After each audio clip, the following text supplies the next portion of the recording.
I was actually quite surprised that they decided to remake Child's Play, the infamous Chucky doll killer. Now, the strange thing is, the original movies are still doing quite well. They're selling great with Blu-rays and DVDs, and even though the original was made in the 80s, it's still doing quite well to this day, and they're also actively pumping out sequels. So I was a bit surprised that they'd actually do an entire remake of the original.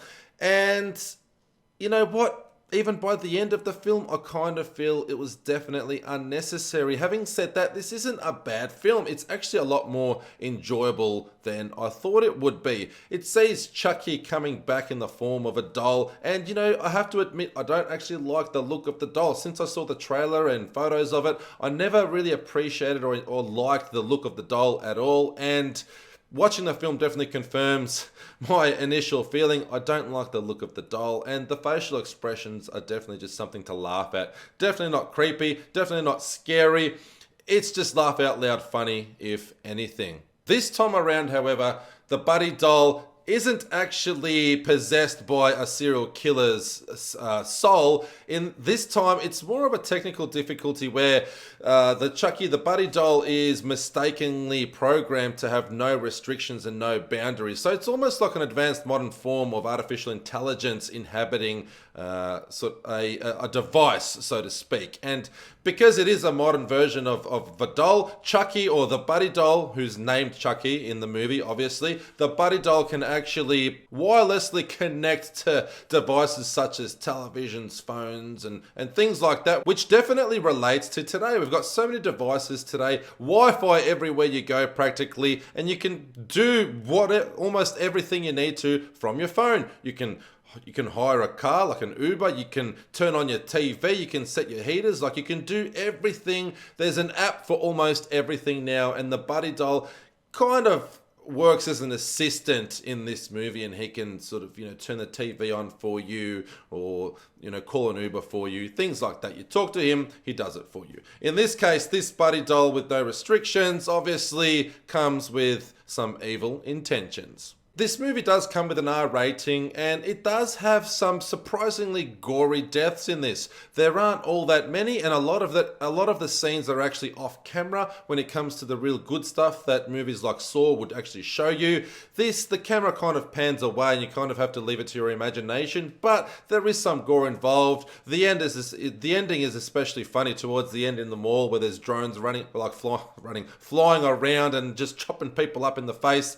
Definitely some gore there. They do take advantage of the R rating to a certain degree, but I just think there was a little bit too much off-camera action as well, where we don't see some of the gory elements, which wouldn't have been too bad for the screen.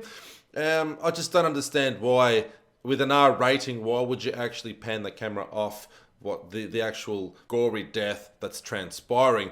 But nonetheless, there is some gore in this. It takes advantage of the R rating to a degree, but probably not enough, I don't think.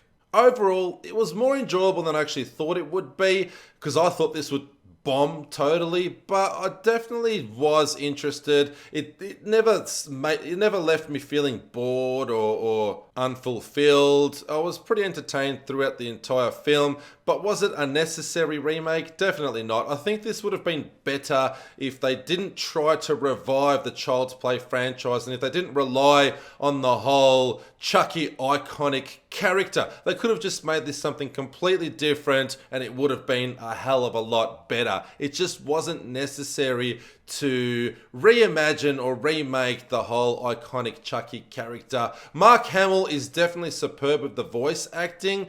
The look of the doll was definitely disappointing for me, but that man is just so good at his voice acting. They definitely made the right move by getting him. The performances by the cast were generally pretty good for the most part as well. Can't fault anything there. But it just would have been a lot better if they left the whole Chucky Child's Play aspect out of this, because the movie is actually most enjoyable when it kind of steers away from the whole Chucky thing, and it stops trying to be a Child's Play Chucky remake. That's when the movie flourishes the most, I feel. It's a shame that they didn't just make a film on its own, instead relying heavily on the iconic franchise. But all in all, it's quite enjoyable. It's probably not something I'll rewatch or rush out to buy on Blu-ray. I give this an 8 out of 13 on my evil Bannock scale out of 13. It's definitely enjoyable, but also forgettable. Better than I thought, but definitely unnecessary, I think, as a remake. Thank you all for tuning in. Don't forget to subscribe, hit that notification bell, and I'll see you all again real soon, my 13ies.